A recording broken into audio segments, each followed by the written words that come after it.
교역자들이 모여서 모임을 하는데 수석 목사님에게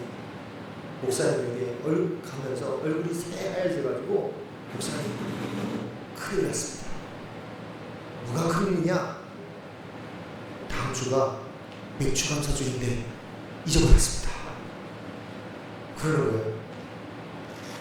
그 교회 부목사만 한 수십 명 되는데 아무도 이걸 챙기지 못했던 거죠. 이 일화를 제가 말씀드리는 것은 지난주에 저도 그랬으니까 설교를 준비하면서 위로가 되더라고요. 그래도 우리 박순성 목사님께서 깨우쳐 주셔가지고 이렇게 오후 예배 광고하고 이렇게 드릴 수 있게 하시면 감사드립니다.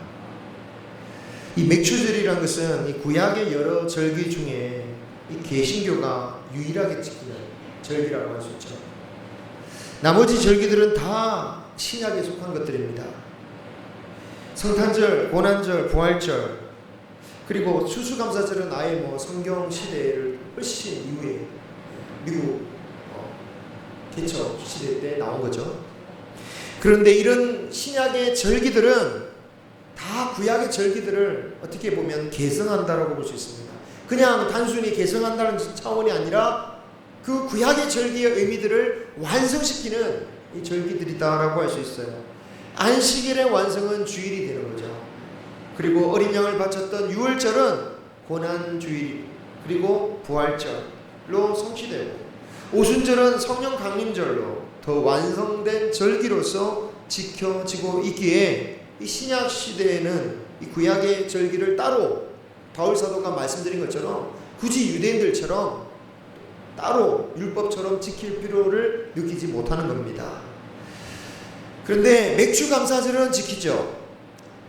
맥주감사절 따지고 보면 이 추수감사절이나 의미가 똑같은 게 아니냐라고 생각할 수 있는데, 이 맥주감사절을 드리는 것은 이 맥주절만이 가진 이 독특한 영적인 의미들이 있기 때문입니다. 그 첫 번째 의미는 우리가 계속해서 오늘 본 것처럼 첫 열매를 드린다라는 거예요. 물론 1년에 한 번 추수하는 농경사회에서는 맥주감사절이나 추수감사절이나 첫 열매를 따는 것은 똑같은 얘기겠죠. 하지만 지금 우리 시대는 정말 그런 경우보다는 수시로 열매를 거두는 이 현대사회에서는 맥주절과 감사절, 추수감사절의 의미를 분리하여서 드릴 필요가 있는 것입니다. 왜냐? 하나님께서는 처음 열매를 바치는 것을 정말 중요하게 여기셨거든요. 이스라엘 백성들이 가나안 땅에 들어가기 전에 하나님께서는 이스라엘 백성들에게 당부하신 것 중에 하나가, 너희들이 가나안 땅에 들어가거든 그곳에서 처음 맺은 열매를 하나님께 드려라 라는 것이었습니다. 그런데 이 말씀은 처음 맺은 열매를 다 드리라는 말씀이냐? 그것은 아니고 19절 말씀을 우리 본문의 16절 다음 19절을 보면, 이 표준세 번역 또는 다른 번역으로 보면 너의 토지에서 처음 거둔 열매 중에서 가장 좋은 것을 들으라 라고 말씀하고 있습니다. 하지만 이 말씀을 때로는 다 바치라는 것으로 받아들여서 어떤 이들은 첫 수확을 다 드리기도 하고, 또는 처음 월급을 하나님께 몽땅 드리는 그런 분들도 있어요. 그런데 그렇게 하면 정말 하나님께 은혜를 받는 경우들이 있습니다. 정말 복을 받는 경우들이 있어요. 왜? 그 하나님이 기뻐하시니까요. 그보다도 또한 첫 열매를 드리라는 본질적인 의미가 사실은 모든 것이 하나님의 것임을 고백하는 데 있기 때문입니다. 왜 첫 열매가 모든 것을 상징하느냐? 첫 열매 이후에 맺어지는 모든 열매의 대표성을 가진다라는 거예요. 왜? 처음 사과 열매가 맺어지면 그 다음 열매는 무슨 열매입니까? 사과 열매죠. 사과 맺었다가 배 맺었다가 복숭아 맺었다가 자두 맺었다가 그런 나무가 없죠. 그러니까 처음 맺은 열매는 그 이후에 맺어질 모든 열매들을 대표하는 성격을 가진 것으로서 모든 열매를 대표한다라는 것입니다. 그래서 첫 열매를 드린다는 의미는 결국은 우리의 모든 것은 하나님의 것이고 하나님의 것이 주셨고, 그러므로 하나님 모든 것을 드린다는 의미를 상징적으로 보여주는 게 첫 열매를 드리는 거예요. 그리고 이 사실은 이스라엘 백성들이 약속하신 땅, 가나안 땅에서 잊지 말고 살아야 하는 것입니다. 아무리 그들이 피와 땀을 쏟으면서 농사를 지었다 할지라도 하나님으로 인하여 열매를 맺을 수 있음을 기억하라는 것이었죠. 가나안 땅을 선택하고 인도하신 분이 누구냐? 원수를 몰아내고 그렇게 농사짓게 한 그 하나님을 기억하고 감사하라는 거죠. 그런데 여러분, 제가 설교하면서 느끼지만 가장 반응이 없고 가장 냉담한 반응, 가장 얼굴에 웃음기 하나도 없는 설교가 바로 이런 설교예요. 별로 웃는 분이 없어요. 다 이렇게 심각하게 받아들여요. 야, 뭐 달라고 하냐 이러면서. 그것처럼 사람이란 게 이런 걸 쉽게 잊어버려요. 자기가 수고했으니 자기 힘으로 한 것인 줄 압니다. 자기 힘으로 살아왔으니 결국 누구를 의지하는 겁니까? 나를 의지해요. 나를 의지한다는 것은 결국 나를 뭐로 삼는 겁니까? 우상으로 삼는 거죠.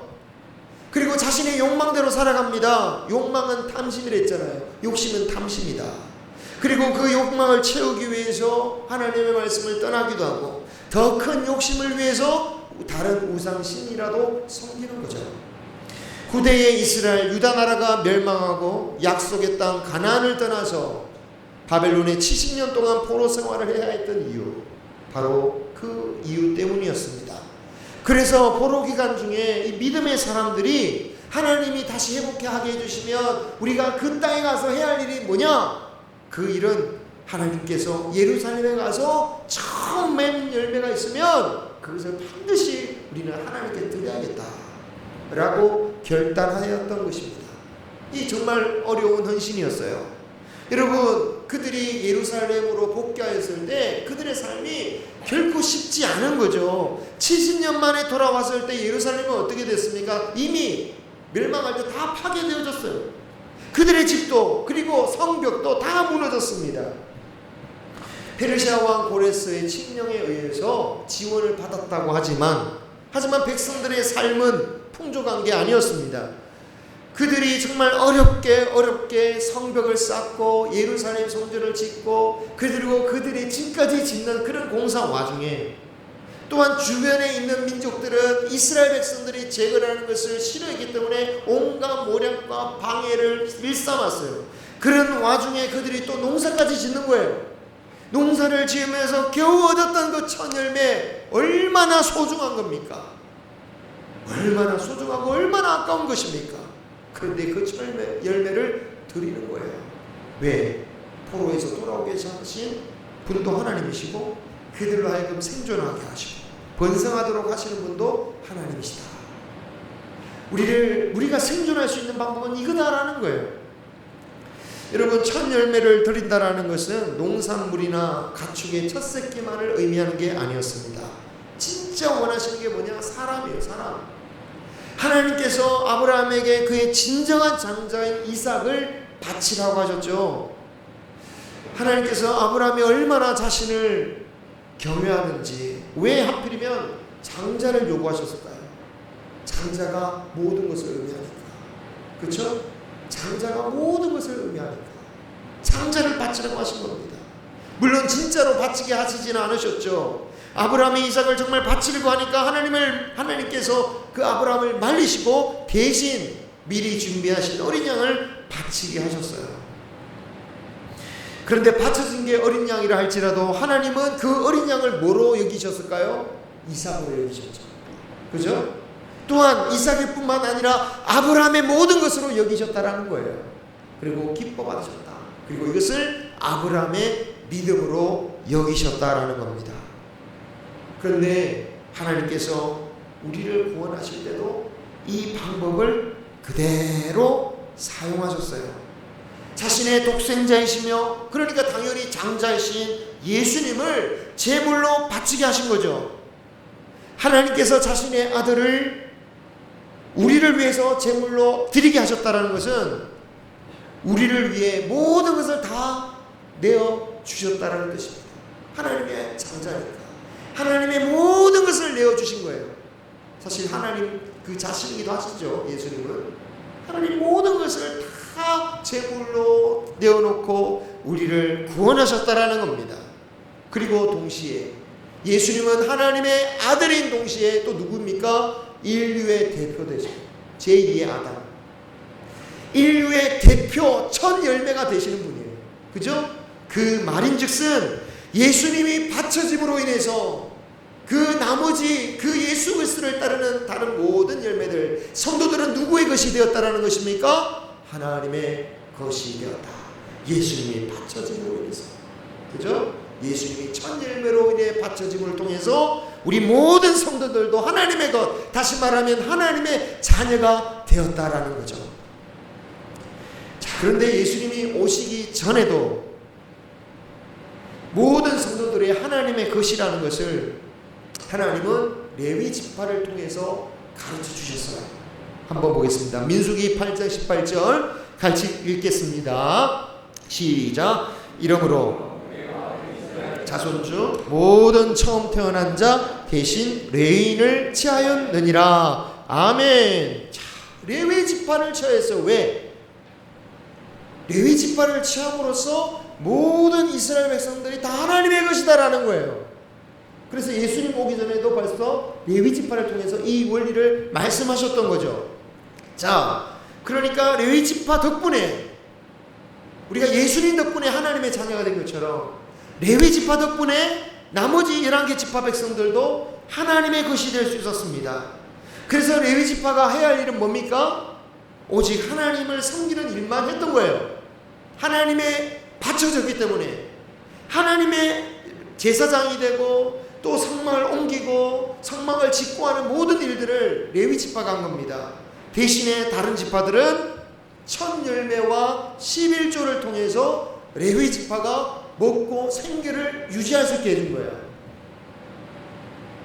그런데 만약에 이스라엘 백성들이 첫 열매나 11조를 제대로 바치지 않으면 어떻게 될까요? 당장 레위 지파가 먹고 사는데 지장이 생기겠죠. 레위 지파도 먹고 살아야 되니까 가족 있잖아요. 자녀 있잖아요. 그러니까 제대로 하나님의 일을 못하는 거죠. 그래서 먹고 살려고 하다 보면 결국 다른 일을 하게 됩니다. 그래서 결국은 또 자신이 먹고 살기 위해서 목회를 하게 되는 거죠. 그러다 보면 결국 이스라엘 전체 신앙이 어떻게 될까요? 다 무너지는 거예요. 그래서 이스라엘 백성들이 그렇게 어려움을 겪게 된 원인 중에 하나는 뭐냐? 바로 그들이 헌신하지 못하기 때문이다.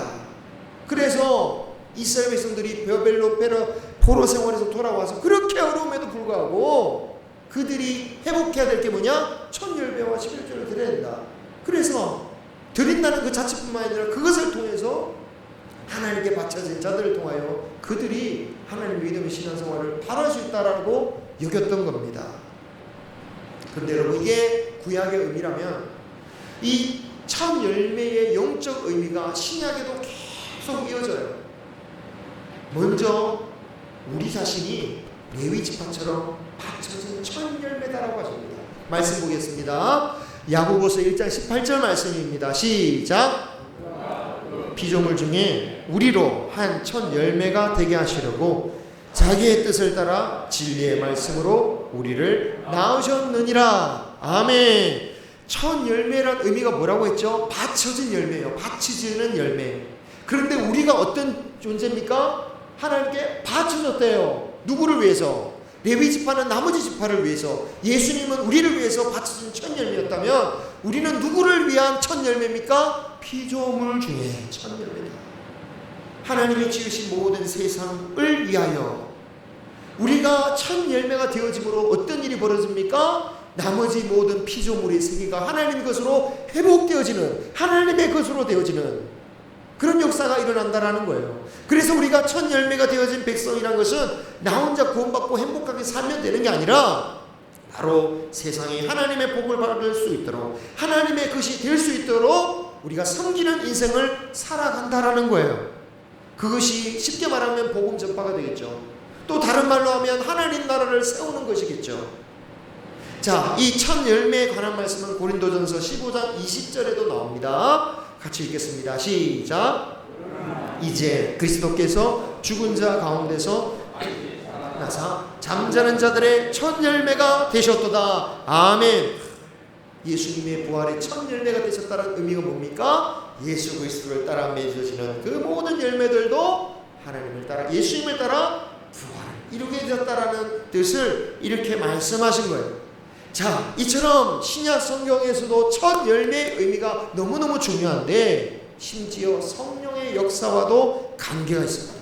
여러분, 성령이 임하셨던 오순절이 사실은 맥추절의 다른 이름이에요. 같은 절기예요. 맥추절에 성령님이 오신 거예요.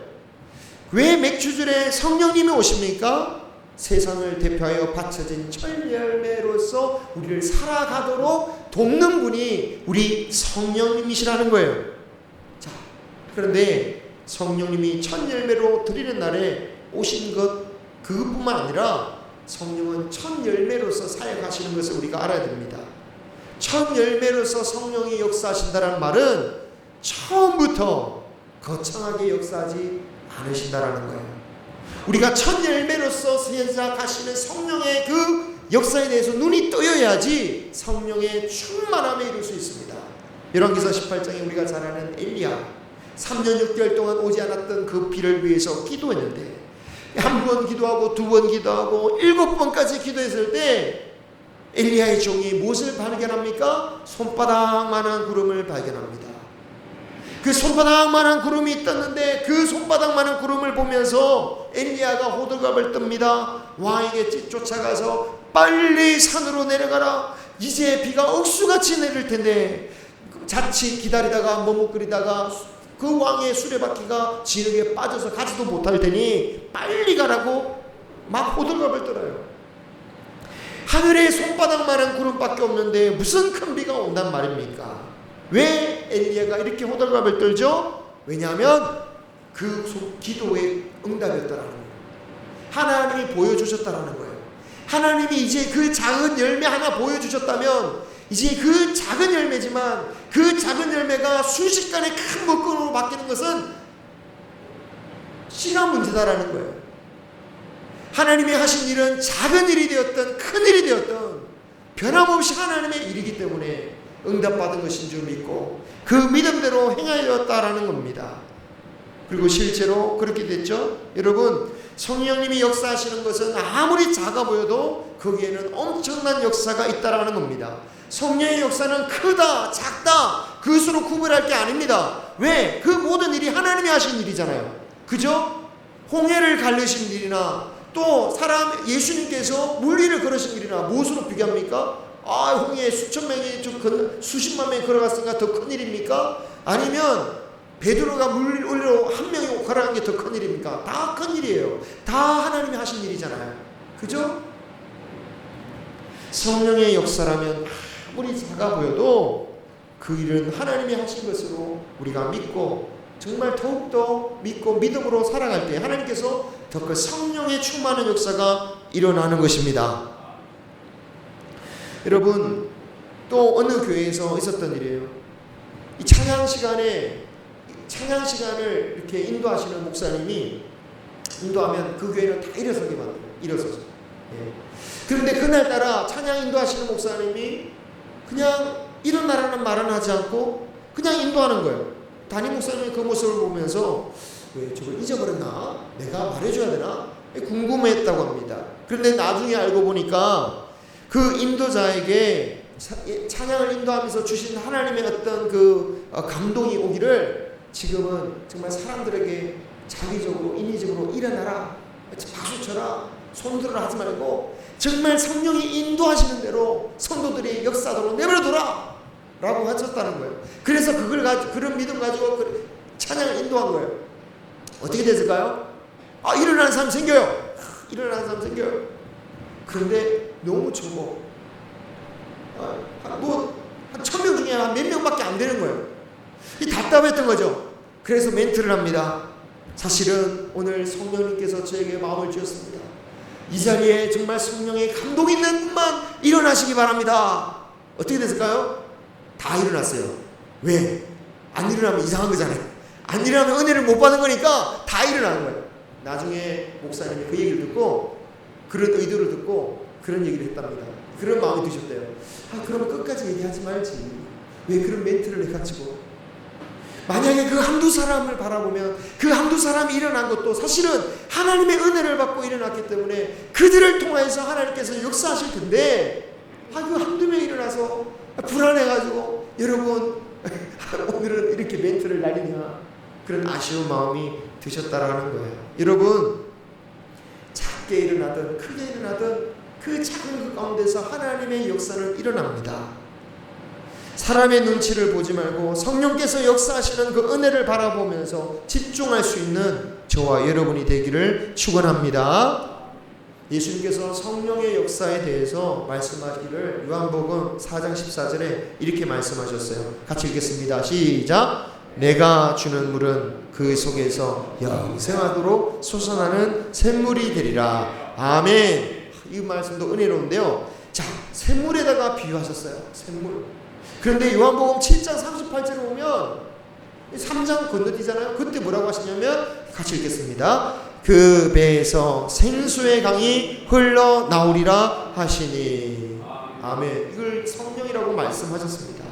성령의 역사가 처음에는 샘물처럼 졸졸졸졸 나오면서 그것이 누구 몇 명이나 먹겠냐라고 할지 몰라도 결국에는 사람을 떠내려가 만드는 그런 큰 강으로 변하는 것입니다.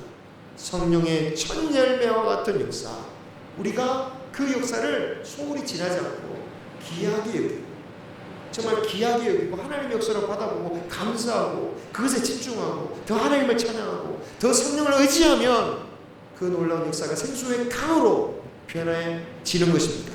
그것이 성령의 충만함이죠. 맥주 감사절에 대한 말씀을 준비하면서 저 자신이 먼저 깨달았습니다.